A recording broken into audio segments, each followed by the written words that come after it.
On Today on Back in America, I am thrilled to welcome David McCloskey, a former CIA analyst and an acclaimed author of The Seventh Floor, Moscow X, Damascus Station. During his time at the CIA, David was deeply involved in intelligence work across the Middle East during the Arab Spring, briefing senior White House officials, military leaders, and even military. His expertise extended to delivering classified testimony to Congress and writing for the President's Daily Brief.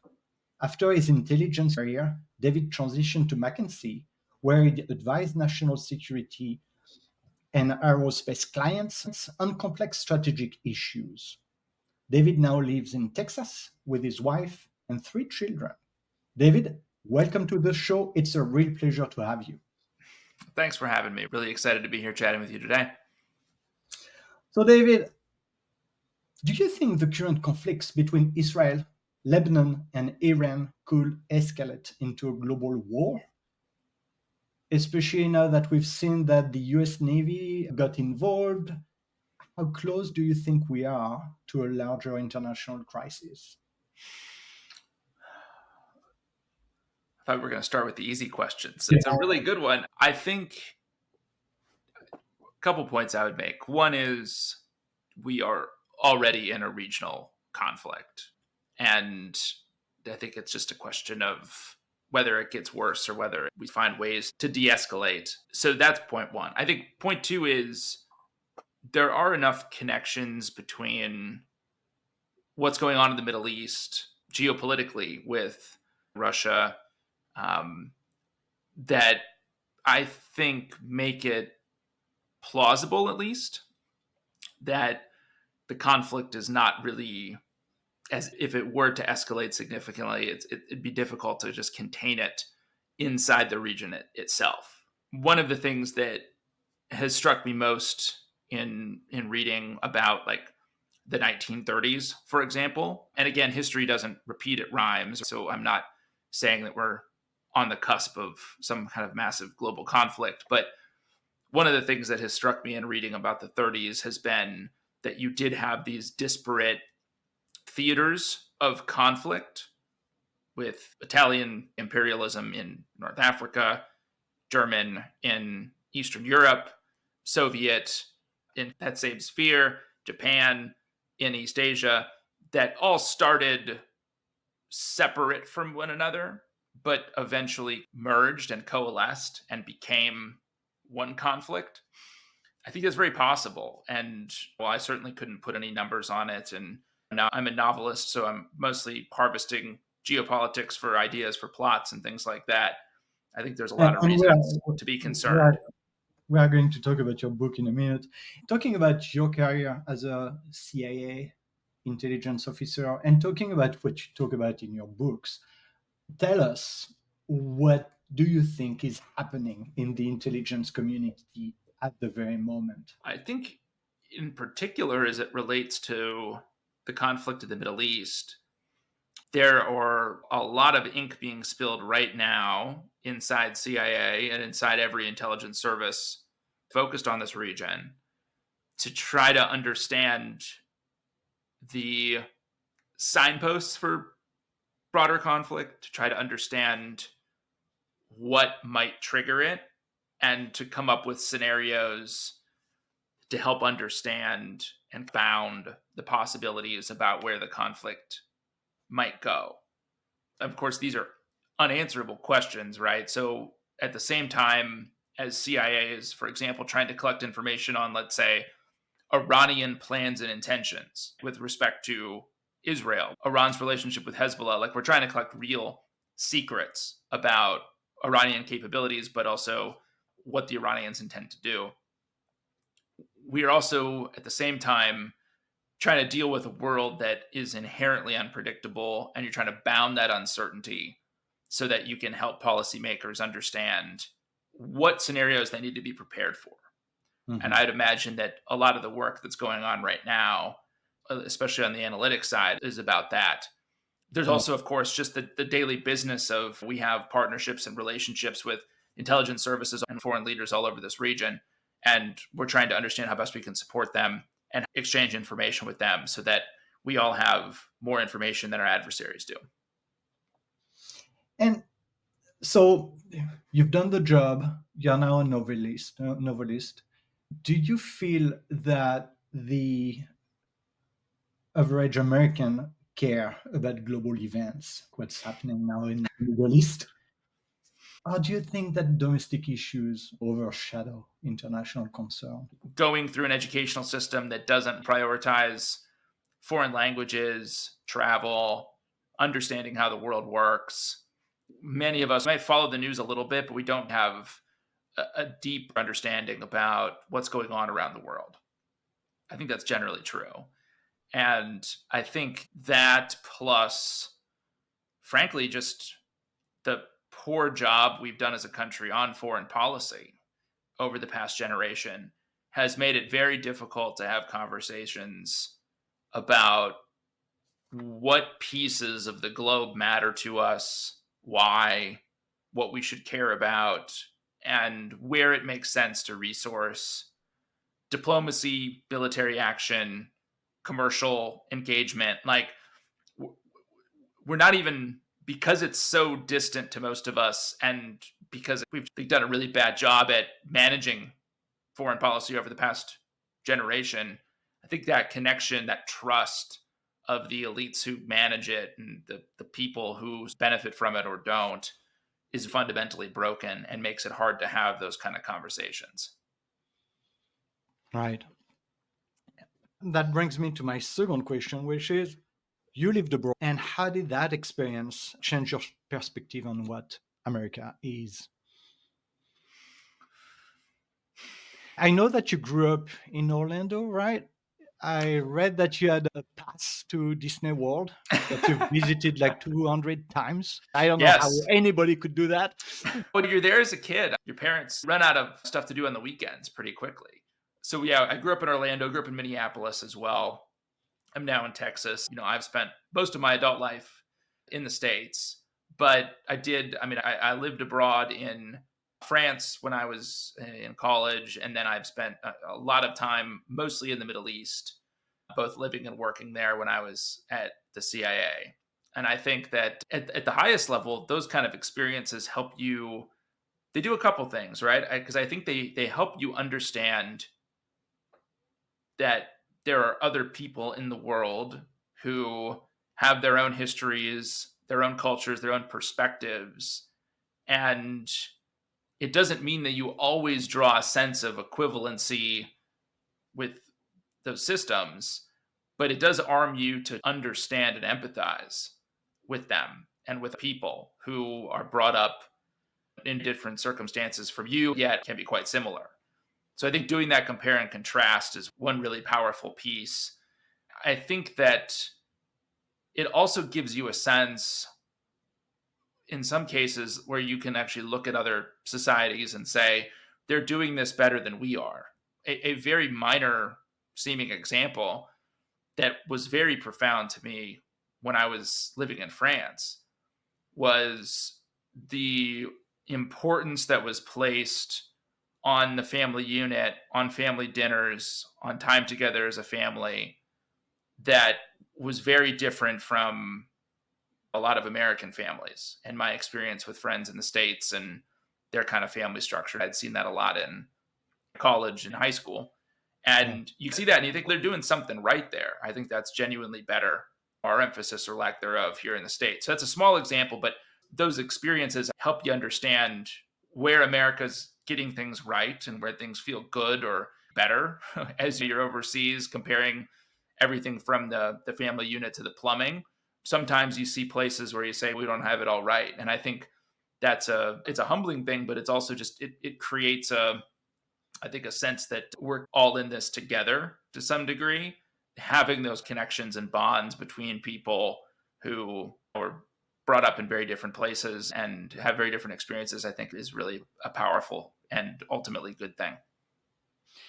And in The Seventh Floor, your latest book, one of your character, Rem Somov, I'm not sure how I pronounce it. You got it. Rem Somov, it critiques America's dysfunction and polarization.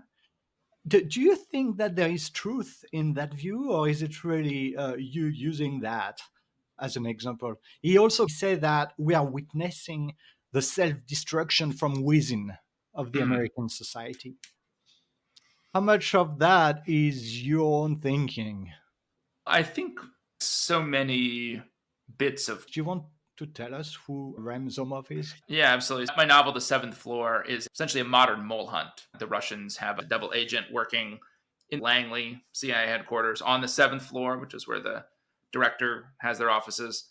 And the book is really a whodunit. There's an investigation to determine who is the mole, and you, the reader, are led along with this investigator. Her name's Artemis Proctor. She appears in my first two novels as well. She's the unofficial mole hunter trying to figure out which of her friends or enemies is working for Moscow. On the other side of the coin is Rem Zomov, an officer inside the Russian Foreign Intelligence Service, the SVR. He is running the mole and trying to protect the identity of this mole from being uncovered by Proctor and her friend. And Rem Zomov has a perspective on what they're hoping to achieve with this penetration of CIA. And it is, of course, to steal secrets from the agency. At a deeper level, it's also to turn the institution into a pawn for Russia inside the United States government and social fabric. And over the course of this, he's got, as you mentioned, this perspective that there are these massive cracks and fissures in American society, and he can help exploit them and hopefully ultimately destroy CIA as an institution by turning it inside out from the top.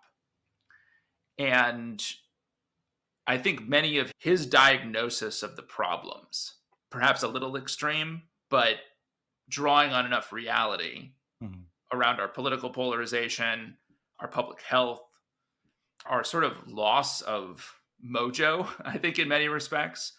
I think he's right on all of that stuff. Lost a sense of our place in the world. I think he's right. I don't think we're near the collapse that he thinks that we are. And I purposely made his character a bit provocative in that perspective because he's like a lot of other Russians. And look, if you read any of these leaks from disinformation groups that are working on behalf of the Russian state, they all end up getting high on their own supply and Sure. thinking that they overstate their actual impact on American society pretty consistently. And I think Rem falls into that trap as well in the novel. Did you meet any foreign spy when you were working for the CIA? We have a lot of liaison relationships with other foreign services. And so you do meet. Did you meet any Russians? I never met any Russians. My understanding is that we do have interaction with the Russian services at the highest levels and at times at more the working level. It's much more common for us to have connections deeper in the organization with friendly Yeah. spy services, not so much with Moscow. So coming back to what you said about your understanding of America as someone who's lived abroad, to what you said about how this Russian spy sees the nation today with all its dysfunctions. Now, as a writer, when working for the CIA, when you had to convince or to express some situation to the government, you had to write a story. You had to Mhm. write an engaging story. Were you anticipating the reaction to your writing, imagining your reader with maybe the background or the lack of understanding of the general situation or awareness of the international situation? Am I going somewhere with that question? Well, are you, I think you're asking, and tell me if this is not right. I think what you're asking is, am I thinking about the reader as I'm crafting the novel? Is that, At the moment, I'm really focusing on what you were doing for the CIA. You oh, are okay. someone who lived abroad, who have a situation because of your experience and your exposure. You are trying to relate that to someone in DC or in Langley, someone who may not have that Yeah. international exposure and education. How do you bring the story across? It is a balancing act because you're trying to invite someone into this world and make it easy enough for them to dive in and really, and not just easy, but they have them want to dive in to the world of the CIA or spycraft or Russia. You're also inviting them into a world that is a little bit foreign, right? Because they're not spies, they're not intelligence officers. You know, do you know the lingo, the places, all of that? And so I think you have to be really careful as a writer that you're making it easy enough to step into the story, but that you're also creating, I guess, enough of a foundation of authenticity and realism so that it feels to the reader like they can both engage with the story, move through it. It's propulsive, it's interesting, but it's also real enough so that they're getting those little details about CIA headquarters or this piece of tradecraft or an acronym for something in Russian that is going to be totally foreign to them, but is also going to really enlighten their reading experience because they're being brought into this secret world. And it's really tricky to balance those things. And I would say most of the time when I'm writing, the first drafts are very heavy on the detail, acronyms, inside baseball kind of stuff. I have to thin that out over the editing process so that it becomes more approachable, but I don't want to thin it out so much that I lose the realism. Mm. It's a tense balance between those two things at all points in the writing process. I'm really curious of how you ended up doing what you're doing today, which is being a writer. I read that you were inspired by your father, who is a writer himself. Yeah. And then you started at the CIA. You did write a lot. That was your job. Then Mackenzie, you kept on writing reports. At what point did you go like, all right, enough? I want to dedicate my life to writing. Yeah. My dad did have a big influence on me. He's a college professor. We grew up in a house where he was reading all the time. We were talking about what we were reading. We would go to bookstores and libraries on the weekends and just look around at different books. So it was always a place where I felt like ideas, the content of stories, these were what we talked about at our kitchen table. But I had never really considered, I left the CIA. I just started to write about my experience. My account at the CIA was Syria. I started to write about what I had experienced living in Syria, working on it, because this was a time when the country had fallen into utter collapse and state failure. That was a very traumatic experience for me and a very emotional one. And so the writing really was my attempt to understand what I thought about the world, my place in it, what I had experienced.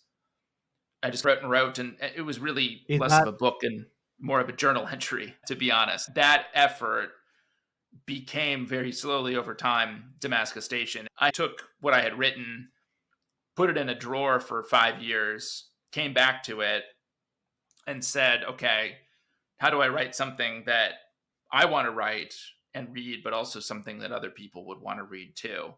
And I think that time away was really critical to get more objective about the storyline, the plot, what I was attempting to do, and to think about how do I turn this into a propulsive story that's interesting to everybody.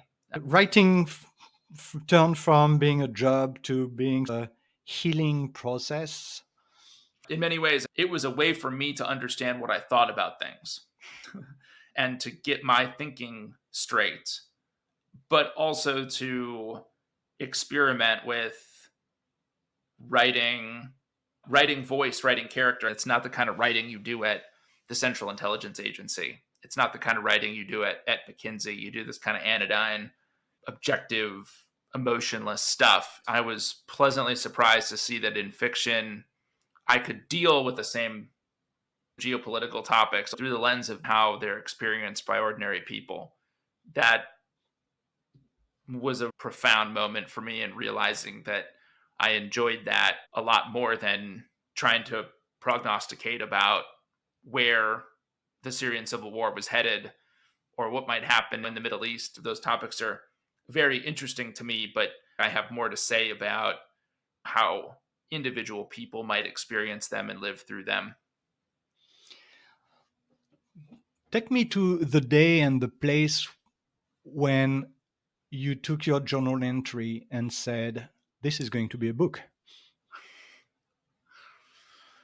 So I did most of that writing initially in 2014 and had a bunch that I knew wasn't a book, but it was the length of a book.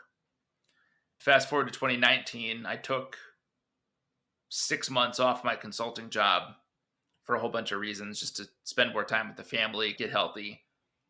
And I also knew that I was going to go nuts if I didn't have a project. And so I decided, look, my project is going to be that I'm going to take this 100,000 words of stuff and I'm going to turn it into a book. And so that it was the months before I started that sabbatical, whatever you want to call it, where I said, okay, I will, whether it gets published, beyond me, but I will turn this into a book. And I spent that whole time, about 7 months in the end, finishing the book. And that's what became Damascus Station, my first novel. I mean, I can feel that there is a lot not said here, how that happened. I can feel that there is an element, a very important health reason for you to want to do that. But still, nobody becomes a writer like that. You need the connection, you need the understanding of the For industry, sure. you need help, you need an editor. Where did it start? Was it a phone call? Was it someone you met? Was it a blog that you read? Was it a website that you found? So, commercial side started with a warm connection through my wife, who had a friend at a think tank in DC who had an agent. And this agent did primarily nonfiction stuff, but did a little bit of fiction and did some spy fiction. I had a conversation with him. It's probably not more than 10 minutes. When I started the process, I said, here's the concept I'm thinking about. Here's a little bit about me. And he offered some advice, which was helpful, just on the concept for the book. He said, look, when you have a couple chapters, send me those chapters and we can have another conversation. And so a couple months later, after I'd gone through this whole phase of outlining things and then throwing it all away, I wrote a couple chapters, had a friend look at them, my wife look at them, and sent them to that agent. And he said, I like this. Here's a couple thoughts. When you're done, send me the book and I will read it and tell you what I think. We didn't talk again for 5 months. I just wrote the book and edited it like crazy, probably 7 or 8 times in total. I had a bunch of friends read it and offer their thoughts and did more editing. When it was done, I sent it back to him and said, I think this is it.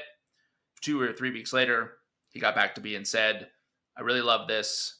Here's a couple things I want you to think about changing, but I want to work with you. And so that was the click agent. We submitted that book about a week before COVID started. So that was unfortunate timing. We submitted it to 7 or 8 editors. Pretty much everybody said no except for one. My current editor, my W.W. Norton, Star Lawrence. He didn't offer on the book. He just said, I love this stuff. I hate this stuff. If you fix this stuff that I hate, let's have another conversation. And so I spent basically that summer of 2020 doing another round of edits. When that was done, Star read it, offered a few more minor changes, and then made an offer to buy it. It came out a year later. I think that process is a bit abnormal in terms of not having to query for agents, and also in my editor editing the book prior to actually buying it. How do you cope with the pressure of social media as a writer? You've got all the reviews, Amazon, all the stuff. Do you look at them? Do you hide it from your phone? How do you deal with that? So I think when we're talking about the review stuff in particular, like not just promotion, marketing stuff on social media, but if you're talking about reviews, in particular, reviews on Amazon and Goodreads that are like community reviews. It's not a newspaper writing up a review about your book. I do check them sometimes. I shouldn't. I don't think there's a lot for writers to gain from checking those kind of platforms for a couple reasons. One is, I think if you read stuff that's, hey, this guy's the greatest writer ever and I love this book, it makes you think you're awesome. And that's not actually helpful for good writing. And then on the other side, if you read really bad reviews and people tell you that horrible and you should never write again, that also isn't the right headspace to be in to be writing. You need to be in a spot, I think, where you have enough self-confidence about your own writing abilities to continue to show up to the empty page and put words on it. You also need humility. You don't always get it right, and you constantly need to subject the writing to pressure and pain to make it as good as it can possibly be. I don't think reviews generally help with either of those things. It's created a bit of a fast food market for books in some ways. All these reviews can be, what's the difference between this thoughtful 5-star review and this lousy 2-star review or vice versa? It's just, who are these people and why are they allowed to, why is the wisdom of the crowd allowed to drive the acceptance of the book? But that's just where we are. So I think your advice writers would be wise to not pay much attention. Let's go back to politics and your life in the intelligence community. I was reading on Politico that the intelligence community is extremely concerned with the second mandate from Trump, given how politicized he wants the US intelligence agency to be. What's your take on that? I'm concerned too. I think that we now live in a society that is extremely politicized and extremely polarized. And it's very hard or harder. Number one, there's just not as much trust in institutions anymore. And the CIA is part of that. The sense of a public compact, I think, is being eroded. But very specifically to CIA, I think the agency is an apolitical, or is designed to be a relatively apolitical institution. Only the director and deputy director are political appointees. The vast majority of everybody else in that building are careerists for the most part. It's a pretty technical skill to be an intelligence analyst, to work in tech, or to be a case officer. And you really need people who know what they're doing and have grown up in that system. It is designed to be a truth teller to the president and to senior policymakers about what's actually going on in the world. It is not designed to be, or intended to be, a political instrument. And of course, there are plenty of examples we could give of times when that has fallen short, but the design is that CIA can speak truth to power. What was your experience when you were there? Process to make sure we actually produce something that was truthful for the president, so that no matter if they were Democrat, Republican, angry at CIA, in love with CIA, we were just reporting what was actually going on. And I sat in meetings with CIA directors where very junior analysts would contradict the CIA director because they actually knew more about a particular topic and were encouraged by their managers to do that. We have examples of what it can look like when institutions of state become extremely politicized. A great example is what happened after the Chernobyl disaster in the Soviet Union, where the engineers on the ground knew how to, they wouldn't have prevented anything from happening, but they could have prevented the sort of extent of the disaster. The problem was that the political commissars who were trying to cover their butts weren't interested in the technical solutions because they wanted to prevent the loss of standing with Moscow. It was much worse than it needed to be. I think there's a similar analogy you can draw with intelligence analysis collection today, where if you start to treat it like a political football, or that the agency, a piece on your political chessboard, you end up soiling the objectivity of that truth that comes in, and it makes it much harder for us to actually know what's going on in the world.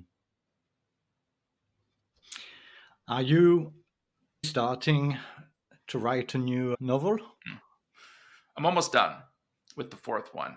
What is it? It's about Israel and Iran. It's a book set in the middle of the shadow war between Tel Aviv and Tehran, and it is all about a group of Iranians who are trying to kill a group of Israelis inside Israel and a group of Israelis who are trying to find out who's trying to kill them in Iran. And they go back and forth. Extremely timely, Um, huh? I started writing it last fall after October 7th, but before we had this massive expansion of the Shadow War, broad daylight. I've had to make some updates along the way, but I'm trying to deal as realistically with the dynamics in the region as I can. How do you do your research beside Googling? Do you still have access in the community, in the intelligence community? Or? I have people who will talk to me, both current and former officers. That I find is the single best way to render this stuff authentically. You need to find, as a writer, it's false that you need to write what you know. You do not need to be hamstrung to write based on your own experiences and expertise.